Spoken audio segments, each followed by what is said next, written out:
एक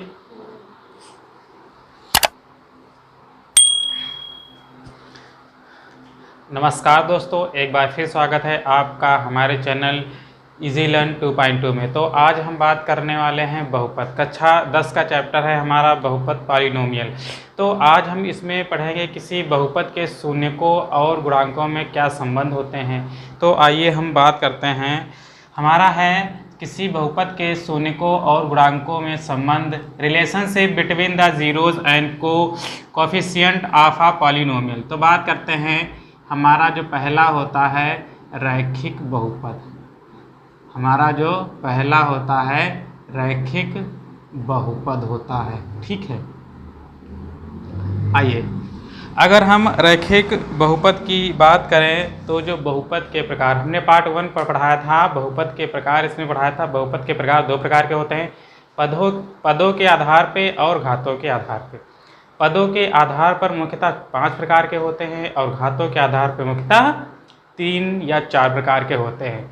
जनरली हम देखें तो 3 प्रकार के पढ़ते हैं, लेकिन कभी कभी 4 प्रकार के भी पूछे जाते हैं। आइए, अगर हम बात करते हैं रैखिक बहुपद, रैखिक बहुपद अगर हम बात करते हैं रैखिक बहुपद का जो मानक रूप होता है, मानक या व्यापक रूप क्या होता है, मानक या व्यापक रूप क्या होता है। तो रैखिक बहुपद का मानक या व्यापक रूप होता है हमारा ax + b, जहाँ a does not equal to 0 है। मानक रूप या व्यापक रूप क्या होता है, ax + b, जहाँ पे a does not equal to 0 होगा। अगर हम बात करें रैखिक बहुपद में शून्यकों की संख्या कितनी होगी, शून्यकों की संख्या, शून्यकों की संख्या कितनी होगी। तो हमने पार्ट 1 में बात की थी रैखिक बहुपद। रैखिक बहुपद क्या होता है, ऐसा बहुपद जिसमें चर की घात 1 होती है, जिसमें चर की घात 1 होती है, वह रैखिक बहुपद कहलाता है। जिसमें जितने बहुपद की घात होती है उतने ही शून्यकों की संख्या होती।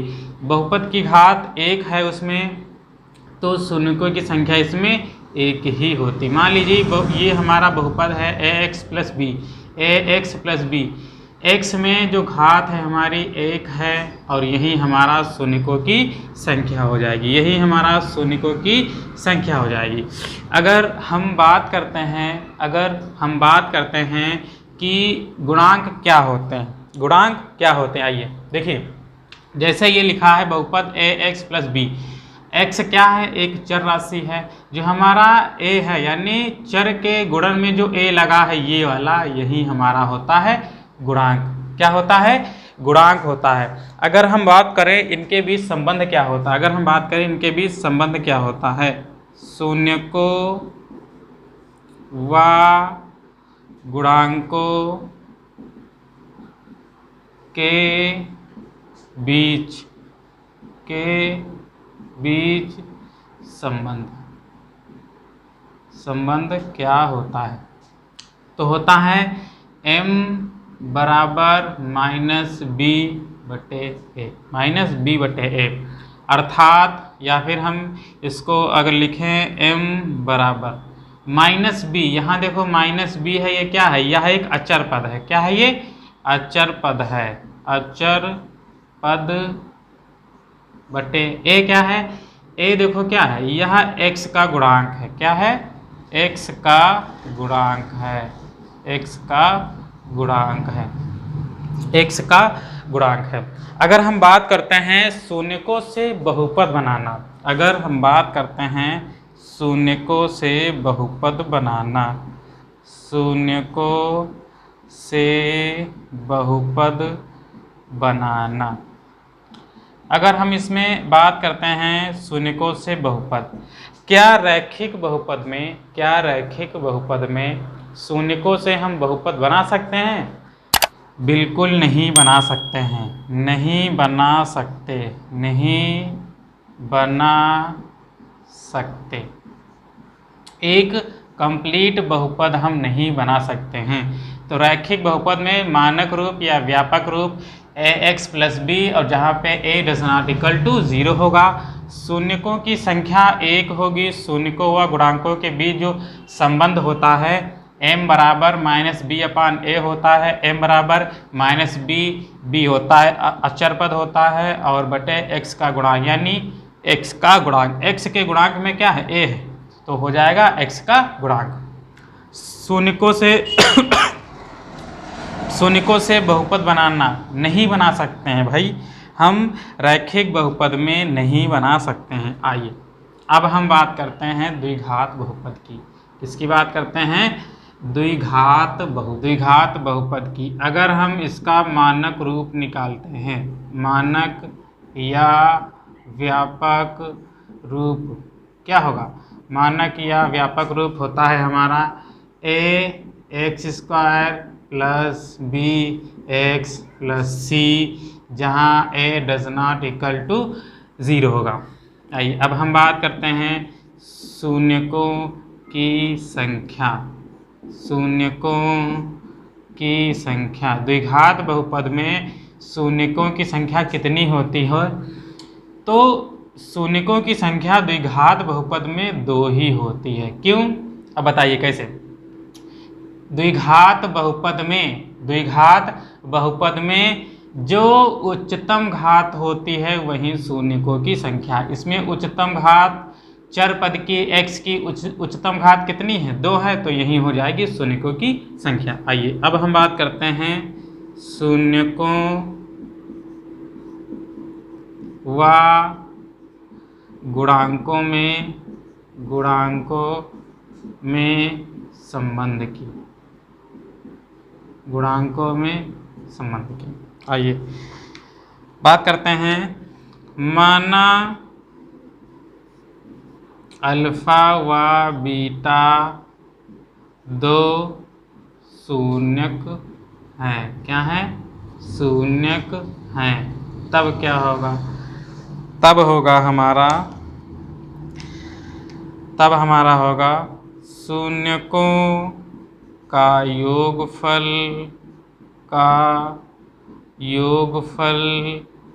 अल्फा प्लस बीटा बराबर होगा, क्या होगा? हमारा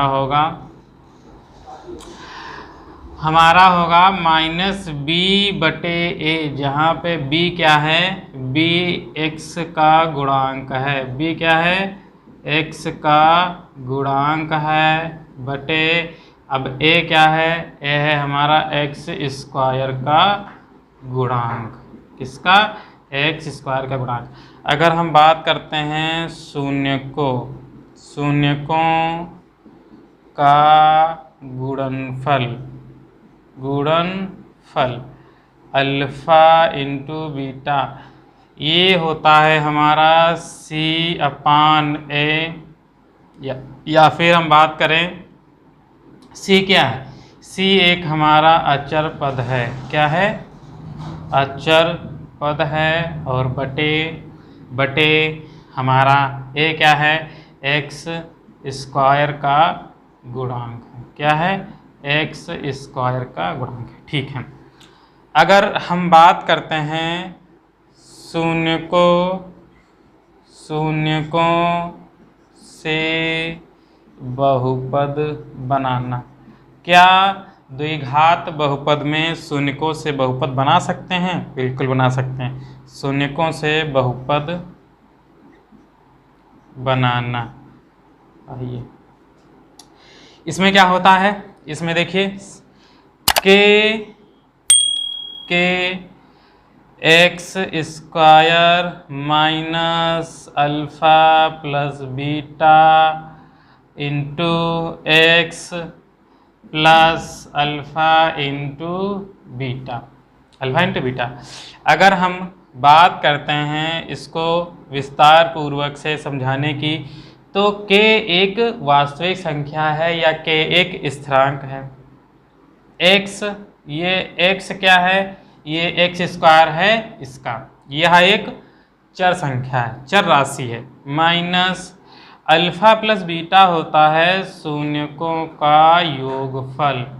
शून्यकों का योगफल, शून्यकों का योगफल x प्लस, और अल्फा इंटू बीटा क्या होता है? अल्फा इंटू बीटा होता है शून्यकों का गुणनफल। क्या होता है? शून्यकों का गुणनफल। क्या होता है? शून्यकों का गुणनफल। क्लियर? के एक्स स्क्वायर माइनस शून्यांकों का योगफल यानी अल्फा प्लस बीटा और शून्यांकों का गुणनफल अल्फा इंटू बीटा। क्लियर? अच्छा ठीक है। अगर हम बात करते हैं एग्जाम्पल की, बात करते हैं एग्जाम्पल की, उदाहरण की, आइए बात करते हैं हम एग्जाम्पल की। हमने हमने -2 व 4 की जगह चलिए हम 3 ले लेते हैं। -2 व 3 दो शून्यक हैं। इन शून्यकों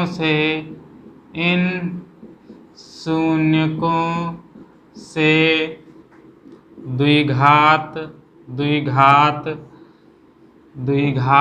बहुपद बनाना है। द्विघात बहुपद बनाना है। देखिए हमें दिया हुआ है अल्फा प्लस बीटा बराबर -2 और अल्फा इंटू बीटा बराबर दिया हुआ है 3। आइए समीकरण होती थी हमारी, क्या होती थी? के एक्स स्क्वायर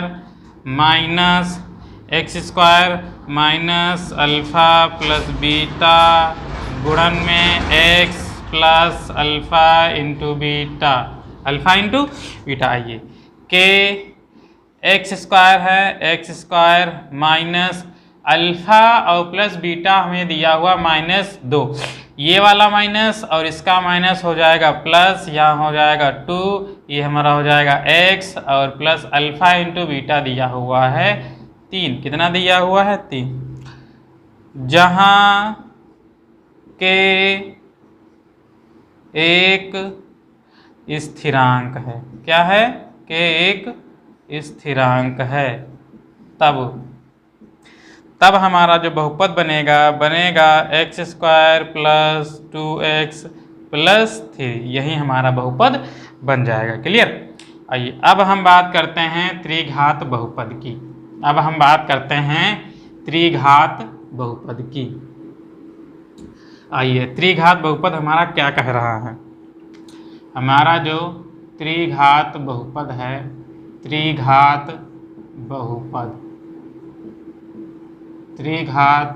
बहुपद, अगर हम इसमें बात करें इसका मानक रूप क्या होगा? मानक रूप या व्यापक रूप, इसका मानक रूप या व्यापक रूप क्या होगा? त्रिघात है तो क्या होगा? आइए a x की घात 3 प्लस b x की घात 2 plus c x plus d, जहाँ a does not equal to 0 होगा। आइए अब हम बात करते हैं इसमें शून्यकों की संख्या कितनी होगी? द्विघात में 2 थी, त्रिघात में 3 होगी। कैसे जानेंगे? दिए गए बहुपद की जो उच्चतम घात होती है वही शून्यकों की संख्या होती है। इसमें देखिए a x की घात 3 प्लस b x की घात 2 plus c x plus d में x चर की जो उच्चतम घात है कितनी है? 3 है, तो यही हमारी शून्यकों की संख्या हो जाएगी। आइए अब हम बात करते हैं शून्यकों व गुणांकों में संबंध की। आइए इनके बीच संबंध क्या होता है? आइए माना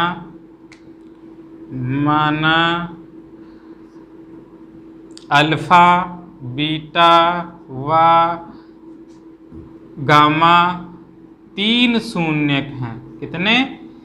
3 शून्यक हैं। तब क्या होगा? तब क्या बनेगा ये बात करते हैं। Alpha plus beta plus gamma, alpha plus beta plus gamma. हम बात करते हैं शून्यकों का योगफल की। किसकी बात करते हैं? शून्यकों के योगफल की। इसमें क्या होता है? इसमें होता है हमारा -b/a। वही है इसमें -b। देखिए क्या है, -b है हमारा -x² का गुणांक, x² का गुणांक बटे हमारा a क्या है? x³ का गुणांक। क्लियर? आइए अब हम बात करते हैं दो शून्यकों के गुणन का योगफल।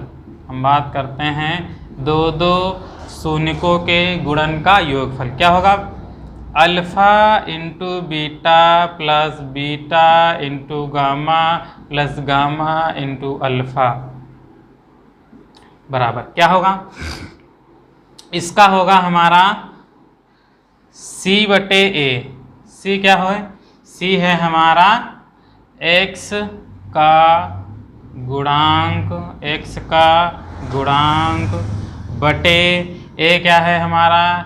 x³ का गुणांक। अगर हम बात करते हैं हमारी योगफल हुआ, फिर दो शून्यकों के गुणन का योगफल हुआ। अब हम बात करते हैं शून्यकों का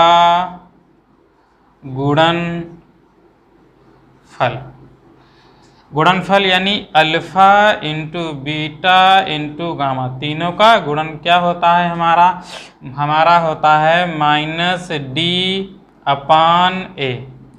-d क्या है? -d हमारा है एक अचर पद। क्या है? अचर पद है। और बटे एक हमारा क्या है? x³ का गुणांक, x³ का गुणांक। आइए अगर हम बात करते हैं, अच्छा यहाँ तक समझ में आया? एक बार फिर से समझा देते हैं। त्रिघात बहुपद मानक रूप या व्यापक रूप क्या होता है? a x³ plus b x² plus cx plus d, जहाँ पे a does not equal to 0 होगा। अगर बात करते हैं शून्यकों की संख्या, शून्यकों की संख्या इसमें 3 होगी। कैसे होगी? दिए गए बहुपद की जो उच्चतम घात होती है वही शून्यकों की संख्या होती है। अब बात करते हैं शून्यकों व गुणांकों में संबंध। माना अल्फा बीटा व गामा 3 शून्यक हैं, तो शून्यकों का योगफल alpha plus beta plus gamma बराबर -b/a बराबर -b क्या होता है? -x² का गुणांक बटे x³ का गुणांक। बात करते हैं दो शून्यकों के गुणन का योगफल alpha into beta plus beta into gamma plus gamma into alpha क्या होता है? c/a होता है, जहाँ पे c क्या है? x का गुणांक है बटे a क्या है? x³ का गुणांक। अच्छा ये समझ पा रहे हो कि ये b है तो ये x² का गुणांक। देखिए यहाँ पे देखिए इस बहुपद में b जो है किसका गुणांक है? x² का गुणांक है। जो a है किसका गुणांक है? x³ का गुणांक है। c हमारा x का गुणांक है और a x³ का गुणांक है। d हमारा एक अचर पद है और a हमारा x³ का गुणांक है। आइए अगर हम बात करते हैं क्या त्रिघात बहुपद में शून्यकों से बहुपद बनाया जा सकता है? जी हाँ, बिल्कुल बनाया जा सकता है। कैसे बनाया जा सकता है इसके बारे में भी बताएंगे। आइए हम बात करते हैं शून्यकों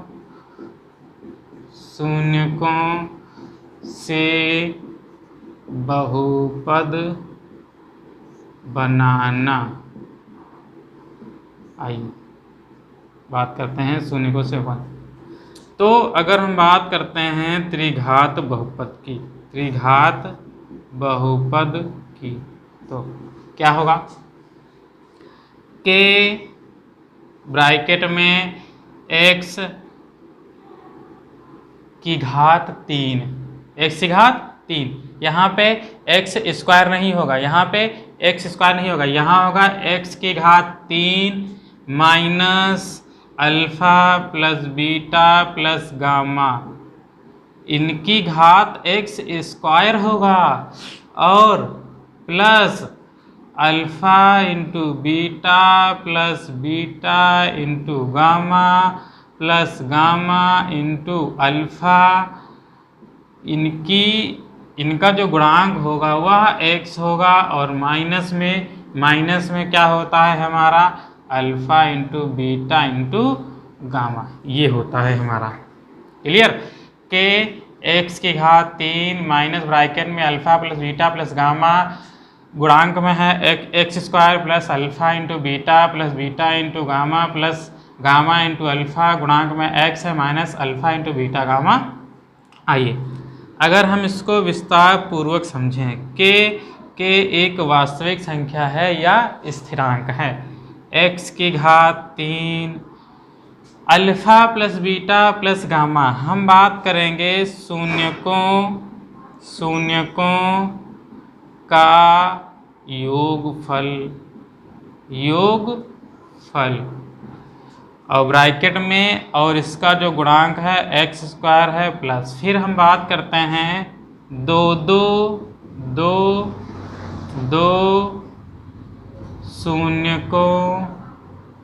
शून्यकों के गुणन का योगफल और इसके गुणांक में है x, क्या है x माइनस, फिर हम बात करते हैं शून्यकों का गुणनफल, ये हमारा होता है। आइए अगर हम बेटा इसमें बात करें, अगर हम एग्जाम्पल ले लें, आइए एग्जाम्पल लेते हैं, कोई हम उदाहरण लेते हैं, आइए माना हमने कोई लिया, हमारे पास माना 2, -3 व 7 3 शून्यक दिए हैं, तब यानी alpha plus beta plus gamma बराबर 2 दिया हुआ है, alpha into beta plus beta into gamma plus gamma into alpha बराबर -3 दिया हुआ है, और alpha into beta into gamma बराबर 7 दिया हुआ है। अगर इससे हम त्रिघात बहुपद बनाते हैं तो क्या होगा, वही लिखेंगे समीकरण के ब्रैकेट में x की घात 3 minus alpha plus beta plus gamma, गुणांक में है हमारा x square plus alpha into beta plus beta into gamma plus gamma into alpha, गुणांक में होगा हमारा x और माइनस में होगा alpha into beta into gamma. Clear. आइए हम बात करते हैं कि x की घात 3 minus alpha plus beta plus gamma दिया हुआ है 2 x की घात 2 plus alpha beta plus beta gamma plus gamma alpha दिया हुआ है -3, यहाँ पे हो गया -3 और ये कितना है x, ये minus alpha into beta into gamma दिया हुआ है 7, कितना दिया हुआ, अगर थोड़ा इसको और सरल कर लें कि x की घात 3 minus 2x square plus minus -3x और माइनस का 7, जहाँ पे के एक स्थिरांक है या वास्तविक संख्या है। क्या है ये? वास्तविक संख्या है। तब जो हमारा त्रिघात बहुपद बनेगा क्या बनेगा, x की घात 3 minus 2x² minus 3x minus 7, यही हमारा त्रिघात बहुपद बनेगा। क्लियर। आज हमने पढ़ा है किसी भी बहुपद में शून्यकों और गुणांकों में संबंध क्या क्या होते हैं, क्या क्या नहीं होते हैं। हमने पढ़ा है रैखिक बहुपद में कौन कौन से संबंध होते हैं, वास्तविक मान क्या होता है हमारा, मानक रूप क्या होता है, व्यापक रूप क्या होता है, इन सब के बारे में पढ़ा। अब हम बात करेंगे, इसके बाद हम अगले जो है पार्ट में बात करेंगे कक्षा 10 की चैप्टर नंबर 2 बहुपद की प्रश्नावली 2.1 की। धन्यवाद।